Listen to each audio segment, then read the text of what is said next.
প্রিয় বন্ধুরা, আজকে যে গল্পটি বলবো তা পুরোটা শুনলে তোমাদের মধু বের হয়ে যাবে। আমি কলেজে ভর্তি হয়েছি কেবলই এমন সময় শুনলাম আর্মিতে লোক নিবে। মাকে বলে লাইনে দাঁড়িয়ে গেলাম। আমার নিজের উপর ভরসা ছিল, কারণ আমি মোটামুটি সব দিকেই ফিট। যেমন উচ্চতা তেমন বডি। মা বলে আমি আমার নানা মামাদের মতো হয়েছি, ঠিক পালোয়ান। বাবা কাকারা তো এক একটা টিনটিনে, সব কয়টা শুধু বদের হাড্ডি। যা হোক, ভালোই ভালোই টিকে গেলাম। বাড়িতে খুশির ঢোল বেজে উঠল, সবাই বলা বলি করল, যাক ছেলেটা কাজে লাগলো, এখন যদি সোনালির কষ্ট দূর হয়। হ্যাঁ, আমি আমার মার কষ্ট দূর করার জন্য কোনো দিকে না তাকিয়ে খেলাধুলা করার বয়সে চাকরিতে চলে গেলাম। গ্রামের বাড়ি হওয়াতে ভয়ের কিছু নেই, আশেপাশে তো কাকা চাচারা আছে। আমার বোন শারমিন আক্তার, বয়স 19, ইন্টার সেকেন্ড ইয়ারে পড়ে। বাবার মতো টিনে কাঠি, আমারই এমন মেয়ে পছন্দের না। মা সোনালী বেগম, বয়স মনে হয় 42 হবে, দারুণ দেখতে, এখনও যুবতী মেয়েদের সাথে পাল্লা দিতে পারবে। ফর্সা লাল টকটকে, মার দীঘল কালো চুল ঘন মেঘের ভেলা, এত ঘন লম্বা চুল যে তা সারা পিঠ বেয়ে কোমর ছড়িয়ে নিচে নেমে যায়। লাল টকটকে ঠোঁট আর টানাটানা চোখ, সব মিলিয়ে আমার স্বপ্নের নারী, আমার জন্মদানকারী বিধবা মা। যা চরম পাপ, যা কখনো পাওয়ার নয়। সবই জানি, সবই বুঝি, তারপরও মনের কোথায় যেন সোনালীকে নিয়ে স্বপ্নের নীড় রচনা করি। যেখানে মা নয় সে আমার সোনালী, শুধু সোনালী। আমার মনের এ গোপন চাওয়ার কথা শুধু আমি জানি। আমার সরকারি বেতনে মার রূপ যেন দিনকে দিন বেড়েই চলছে। মার গর্বে বুক সব সময় ফুলে থাকে, গ্রামে সব সময় আমার জয় জয়কার। 5 বছরে ভাঙা ঘর পাকা করেছি, এখন 4 রুমের বাড়িটা আমাদের শান্তির নীড়।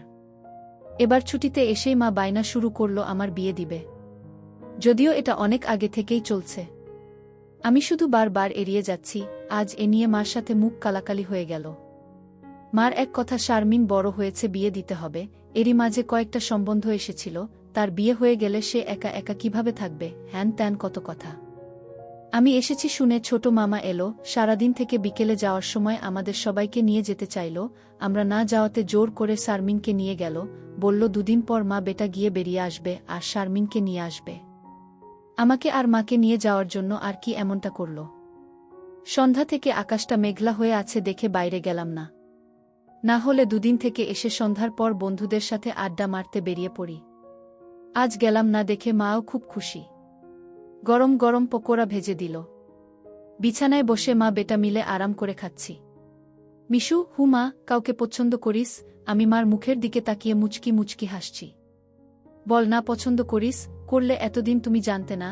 তবে হ্যাঁ, একজনকে খুব ভালো লাগে, এবং এও জানি তাকে আমি পাবো না। কেন পাবি না? আমার ছেলে কি দেখতে খারাপ? কোনো লাট সাহেবে বেটি সে রে? হা হা। তুমি দেখি রেগে গেলে। রাখবো না, এমন সোনার ছেলে আমার। আর কি না, বল তুই কে সে? বাদ দাও মা, আমার যাকে ভালো লাগে তার কথা দুনিয়ার কাউকে বলতে পারবো না, শুধু খোদাকে ছাড়া। মা আমার এমন গম্ভীর কথা শুনে অবাক হয়ে চেয়ে রয়েছে। এটা কি কথা রে বাবা? আমাকে বলতে না পারিস তোর ভাবি মানে রাসেলের বুয়ের কাছে বলিস তুই? না মা, তা না, তুমি আমার সবচেয়ে বড় বন্ধু, তোমাকেই যেহেতু বলতে পারছি না, সেখানে বলতে গেলে তারা তো আমাদের শত্রু, তাদের বলতে যাব কেন? তাহলে বল না, কে সে, কোথায় বাড়ি, কোনো বাড়ির মেয়ে? আমি চুপ করে বসে রয়েছি। মা অনেকক্ষণ আমার উত্তরের অপেক্ষায় থেকে মুখ গোমরা করে চলে গেল।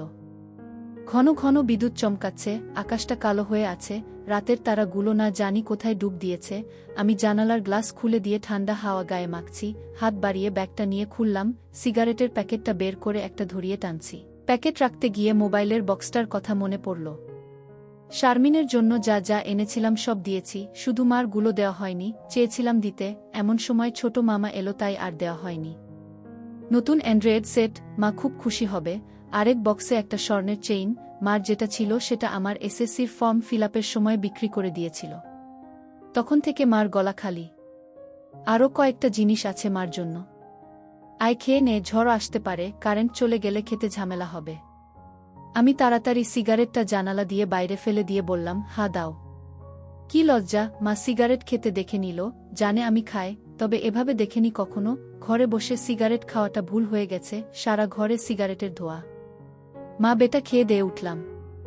মা বল, আমার রুমে এসো তো একটু। তুই যা, থালা বাসনগুলো গুছিয়ে আসছি। আমি রুমে এসে শুয়ে রইলাম। মা আধা ঘন্টা পর হাত মুছতে মুছতে এলো। কি রে বাবা? আমি উঠে মার হাত ধরে খাটে নিয়ে বসালাম।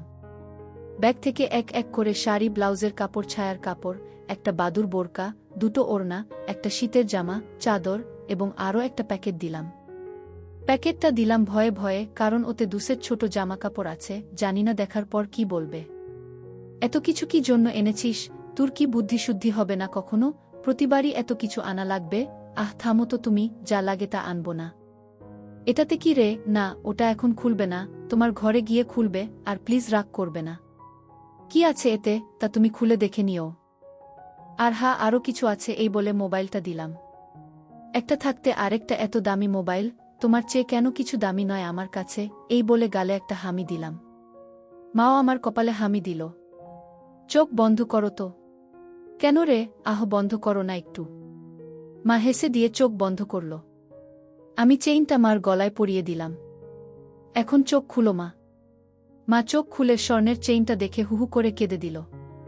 না মা, না, কাঁদবে না, প্লিজ মা, কেঁদে না, তোমার মুখে হাসি দেখব বলে নিয়ে এসেছি, সেখানে তুমি যদি কাঁদো তাহলে আমার খুব কষ্ট হবে মা।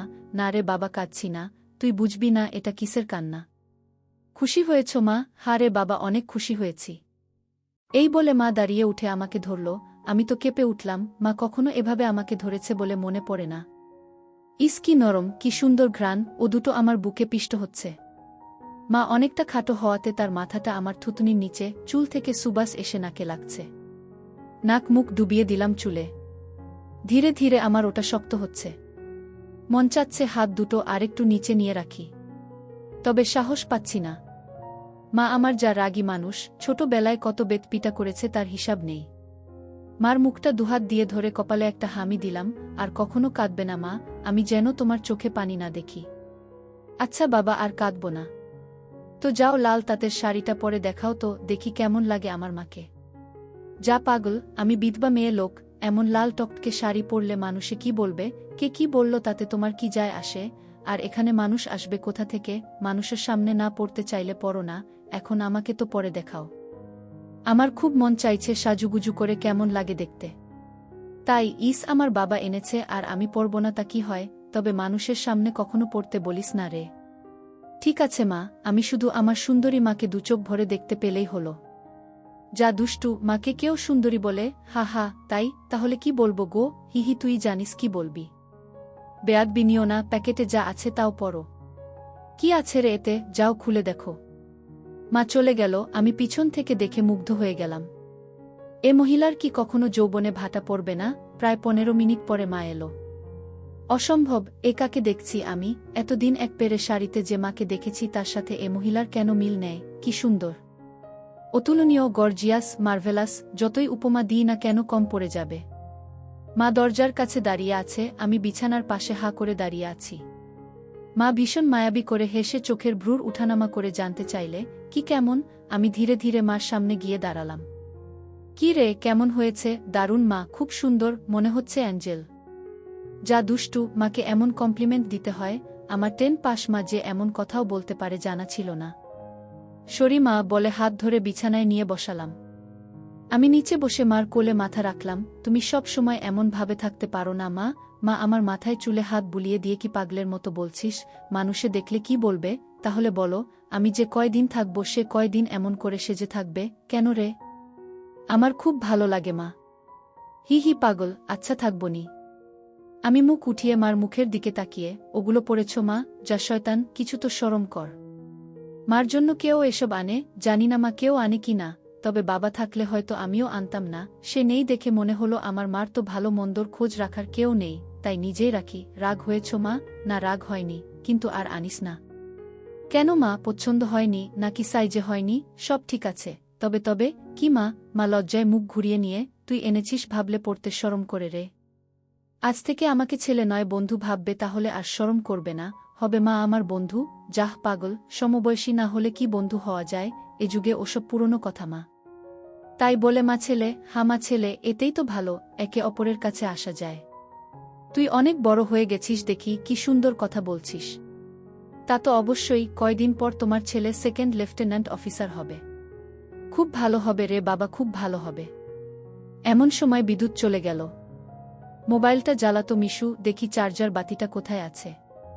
থাক না মা এমন, কি সুন্দর তোমার কোলে শুয়ে আছি, জানো মা, পাহাড়ি এলাকায় একা একা পোস্টে ডিউটি দেওয়ার সময় এমন স্বপ্ন রোজ দেখি, প্রতিদিন মনে হয় তোমার কোলে শুয়ে একটু যদি। ঠিক আছে, এমনই থাক, তোর যত মন চাই। ধন্যবাদ মা। হি হি পাগল।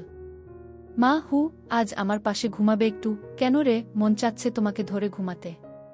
ঠিক আছে, যা, সদর দরজাটা বন্ধ করে ঘরগুলোতে ছিটকানি লাগিয়ে আয়। আমি উঠে লাফাতে লাফাতে চলে গেলাম।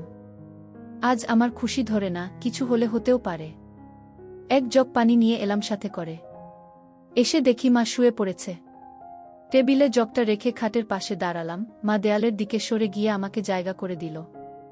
বজ্রপাতের আলোতে মার মুখটা মায়াবী মায়াবী লাগছে। খোলা জানালার হিম বাতাসে আমার মনে ঝড় তুলছে। জানি না মার মনে কি চলছে। মনে হচ্ছে মা তার স্বামীকে পাশে শোয়ার জন্য জায়গা করে দিল। মা নতুন বউ, আমি তার স্বামী। দাঁড়িয়ে রইলি যে, শুবি না? হাসুই। মার পাশে শুয়ে পড়লাম, দুজনে মুখোমুখি। আধো অন্ধকারে দুজনে দুজনার দিকে চেয়ে আছি। ঘুমাবি না? তুমি ঘুমাও, আমার ঘুম এত তাড়াতাড়ি আসে না। তাই আয় কাছে আয়, মাথায় হাত বুলিয়ে দিচ্ছি। আমাকে আর পাই কে? একেবারে মার বুকের কাছে বুক নিয়ে গেলাম, তবে কোমরটা দূরে রাখলাম। মা একটা হাত সাইডে লম্বা করে দিল। এখানে মাথা রাখ। মা তার হাতের উপর মাথা রাখতে বলছে। আমি সহজ মনে তাই করলাম। নাকটা মার বগল থেকে ৩-৪ ইঞ্চি দূরে। ভালোমতো দেখতে না পেলেও বুঝতে পারছি যে এর বেশি দূরে নয়, কারণ ঘামের ঘ্রাণ পাচ্ছি। মার বগলের ঘ্রাণেই তো আমার শরীর আনচান আনচান করছে। মার বাম হাতের উপর শুয়ে আছি। মা ডান হাত দিয়ে মাথায় হাত বুলিয়ে দিচ্ছে, এতে করে আঁচল উঁচু হচ্ছে। আর যখনই বিদ্যুৎ চমকাচ্ছে তখনই ওগুলো দেখতে পাচ্ছি। নিজেকে কন্ট্রোল করা মুশকিল হয়ে পড়ছে। মিশু, হু, কাকে পছন্দ করিস বললি না তো? শুনলে রাগ করবে মা, তাই বলা যাবে না। কেন কেন, এমন কাকে তোর মনে ধরেছে যে শুনলে রাগ করব? বাদ দাও না মা, নিজেকে তোমার কাছে ছোট করতে চাই না তোমার মনে কষ্ট দিতে। তোর কথার তো আগা মাথা কিছুই বুঝছি না। নাইবা বুঝলে মা, হু। তোমাকে একটু ধরি। মা হি হি করে হেসে, ধর। কি সুন্দর ঘ্রাণ গো মা তোমার। যা শয়তান। আমি মার এমন আশকারা দেওয়া কথায় সাহস পেয়ে তাকে চিৎ করে দিলাম। মন চাচ্ছে কোমরাটা উপর তুলে দিতে। মুখটা উঁচু করে হামি দিয়ে বললাম, আমি তোমাকে খুব ভালোবাসি মা। মা আমার মুখটা দুহাত দিয়ে ধরে, আমিও তোকে খুব ভালোবাসি রে সোনা। আমার ভালোবাসাটা অন্যরকম মা। কেমন রে? মা ছাড়া আরও অনেক কিছু।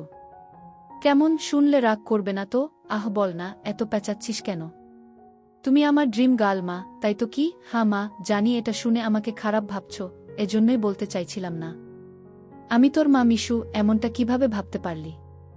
জানি না মা, শুধু জানি আমি তোমাকে প্রচণ্ড ভালোবাসি। তোমাকে ছাড়া কাউকে ভাবতে পারি না। চুপ কর বেয়াদব, এমন কথা বলতে তোর মুখে বাজছে না? সরি মা। এই বলে তার উপর থেকে উঠে খাট থেকে নেমে পানি খেলাম। মাও বিছানার উপর উঠে বসেছে। বুঝতে পারছি সে অবাক হয়ে আমার দিকে তাকিয়ে আছে। জানালার ধারে গিয়ে দাঁড়ালাম। বৃষ্টি থেমে গেছে, তারপরও আকাশ কালো হয়ে আছে। চাঁদ তারা কোথায় যেন লুকিয়ে গেছে আজ। ঠিক আমার হৃদয়ের মতো চারিদিকে অন্ধকার। এমন সময় কারেন্ট এলো। ঘরটা আলোকিত হয়ে গেল। আমি জানালাটা লাগিয়ে দিলাম, পর্দা ঝুলিয়ে দিয়ে ঘুরে দাঁড়ালাম। মা বিছানার উপর হাঁটুতে মাথা দিয়ে নির্বাক বসে আছে। ফ্যানের হাওয়া আমার রেশমি চুলগুলো দোলা দিচ্ছে। মনে হচ্ছে নববধূ বসে আছে। মা মুখ তুলে আমাকে তার দিকে এক মনে তাকিয়ে থাকতে দেখে, এখনে আয়। আমি মার কাছে গেলাম। বসলাম। মা আমার পিঠে হাত বুলিয়ে দিয়ে বলে, এমনটা হয় না বাবা, আমার লক্ষ্মী সোনা ছেলে। আমি কিছু মনে করিনি। আমি জানি তোদের বয়সের ছেলেদের ফ্যান্টাসি হয় খালা, চাচিরা। তবে মাকে নিয়ে ফ্যান্টাসি রচনা করা একটু বেশি হয়ে যায়। সরি মা। আমার ভোলি ভালি মা যে এতটা বুঝে, এতটা পোক্ত আমার জানাই ছিল না। এত অনেক শেয়ানা। ঠিক আছে, চেষ্টা কর আমার উপর থেকে মনটা সরিয়ে অন্য দিকে নিতে। বিয়েটা করে নে, দেখবি সুন্দরী বউ পেলে মাকে ভুলে যাবি। আমি মাথা নিচু করে, পারবো না মা, প্লিজ। নিজের সাথে অনেক লড়াই করেছি। আমি ক্লান্ত মা, কিছুতেই তোমাকে মন থেকে সরাতে পারি না। কেন রে, কি এমন পাস আমার মাঝে? আমি মুখ তুলে মার মুখের দিকে তাকিয়ে, জানি না মা, শুধু জানি তুমি আমার সব। তোমার কথা চিন্তা করলেই আমার কি তোর পাগল হয়ে যায় মা। মা মুচকি হেসে, ও কিছু না, নিষিদ্ধ জিনিসের প্রতি টান একটু বেশিই হয়। আমি তো বুড়ি হয়ে গেছি। তুই যেমনটা ভাবিস তেমনটা আমি আর নেই। মার এমন কথা শুনে আমি কেঁপে উঠলাম। মা কি ইশারায় আমাকে বুঝালো যে তার জিনিসপত্র আর আগের মতো নেই? দেখলে আমার পছন্দ হবে না? দেখ বাবা, এক এক জনের এক একজনকে ভালো লাগে। তাই বলে কি তাকেই নিজের করে পেতে হবে এমন কেন কথা আছে? অন্য কেন মা হলে এসব কথা শোনার সাথে সাথে চিৎকার চেঁচামেচি করে বাড়ি মাথায় তুলত। আমি কিন্তু তা করছি না, কারণ তুই আমার একমাত্র ছেলে, নারী ছেঁড়া বাঁধন, তোকে আমি অনেক ভালোবাসি, তাই বলছি আমার ভালোবাসার মর্যাদা রাখতে বিয়ে করে নে বাবা। দেখবি ধীরে ধীরে আমার থেকে মন বোমার দিকে চলে গেছে। ধন্যবাদ মা, তুমি আমার কথা মন দিয়ে শুনেছ এবং যুক্তি দিয়ে ভালো মন্দের বিচার করেছ বলে। তবে লজ্জা না করে বলছি মা, এর আগেও আমি দু-একটা মেয়ের সাথে মিশেছি, তারা শুধু সুখ পেয়েছে আমার কাছে, আদর ভালোবাসা একটুও পায়নি আমার কাছ থেকে। এমনকি আমার নিজেরও হয় না যতক্ষণ চোখ বন্ধ করে তোমাকে না ভাবি। যখন সেসব মেয়েদের জায়গায় তোমাকে কল্পনা করি তখন আমি আর নিজের মাঝে থাকি না, সুখের সাগরে ভেসে যায়, কেবলমাত্র তখনই হয় আমার। তুই তো অনেক দূর এগিয়ে গেছিস, তাহলে আমি অনেক আগে থেকেই বুঝতে পেরেছিলাম যে আর চোখে লুকিয়ে লুকিয়ে আমাকে দেখিস। ভাবতাম শয়তান ছেলে পুলে, আরেকটু বড় হলে সমবয়সী মেয়েদের সাথে মিশলে ঠিক হয়ে যাবে, কিন্তু এখন দেখছি তা না, তোর দেখি বয়স্ক মহিলাদের ভালো লাগে। এতক্ষণ মার সাথে এত খোলামেলা কথা বলতে পেরে নিজেকে অনেক হালকা লাগছে। সাহস করে মাকে ধরে শুইয়ে দিলাম। মা চুলে হাত বুলিয়ে দিচ্ছে। আমি তাহলে কি করব মা, সেটাই তো ভাবছি। যেটাই ভাবো মা, আমার মতো পরিবর্তন হবে না। মানে কি? মানেটা তুমি ভালো করেই জানো। মার কণ্ঠে এবার সত্যি সত্যি রাগের আওয়াজ পেলাম। তাই বলে সারা জীবন বিয়ে করবি না, নাকি ছেলে হয়ে মাকে বিয়ে করতে চাস? মা যে এমন কথা ঠাস করে বলে বসতে পারে তা আমি চিন্তাই করিনি। আমি বললাম, বিয়ে না করতে পারলেও তো তুমি আমার হতে পারো। এটা কি মামা বাড়ির আবদার নাকি? ছি ছি মিশু, এমনটা বলতে তোর মুখে বাঁধল না? তাহলে সারা জীবন ছেলেকে এভাবেই দেখতে পাবে মা, তোমার এই মিশু কখনো বিয়ে করবে না। মার চোখে জল টলমল করছে, আমি হাত দিয়ে তা মুছিয়ে দিলাম। আমি তো এমন কিছু করিনি মা, তাহলে তুমি কাঁদছো কেন? আমরা দুজন জাস্ট আলাপ করছি। মা অনেকক্ষণ চুপ থেকে, শুন বাবা, লজ্জা শরমের মাথা খেয়ে বলছি, তোর কষ্ট আমি দেখতে পারবো না। আর বয়স্ক মহিলাদের কাপড় চোপড়ের উপর থেকেই কেবল ভালো লাগে, খুললে নয়। তুই যদি চাস তাহলে আমাকে সেভাবে একবার দেখে নে, তাও তুই মতো পরিবর্তন কর। তবে শুধু দেখতে পাবি, কিছু করতে পারবি না। মার মুখে এমন কথা শুনে আমি আর দুনিয়াতে নেই। বল রাজি? আর যদি আমি দেখে আরও বেশি আকর্ষণ অনুভব করি তাহলে? আমি বলতে চেয়েছি যে, আজ আমাকে দেখ, আর আগেও তো তুই অন্যদের দেখেছিস, তাহলেই তফাৎটা বুঝতে পারবি। আমার মনে হচ্ছে আমার মতো মার মনের ভিতরেও কিছু আছে, নয়তো দেখার কথা। আমি তো কিছু বলিনি, মা নিজ থেকে দেখতে দিতে চাইছে যে। রাজি? রাজি। যা, বড় লাইটটা বন্ধ করে ছোট লাইটটা জ্বালিয়ে আয়। মনে মনে ভাবলাম, কি সৌভাগ্য, আজ তো আমার পোয়া 12 লেগে গেছে। নীল বাতিটা জ্বালিয়ে খাটের পাশে দাঁড়িয়ে রইলাম। মাও উঠে দাঁড়ালো। ধন্যবাদ মা, আমার স্বপ্ন পূরণ করার জন্য। তোর জন্য আমি সব পারি রে, শুধু কথাদের সব দেখে নিয়ে মাকে ভুলে যাবি না তো, বা ভুল বুঝবি না তো? কি বলছো মা? তুমি আমার মা, আমার স্বপ্নের রানী, আমার ফ্যান্টাসির জগৎ, সব কিছুই তুমি। তোমাকে ভুলে গেলে তো নিজেকেই ভুলে যাওয়া হয়। কথা দিলাম মা, জীবন থাকতে তোমার অবাধ্য হব না। ভুল বুঝা বা ভুলে যাওয়া তো দূরের কথা। আমি বললাম, কিছু মনে করো না মা, আমি কি ছুঁয়ে দেখতে পারবো? মা আমার চোখের দিকে তাকিয়ে, আমি তোর মা মিশু। মা, তুমি আমার মা এবং আমার স্বপ্নের রানীও। আমি পিছন দিকে গিয়ে শাড়ির আঁচলটা ফেলে দিলাম।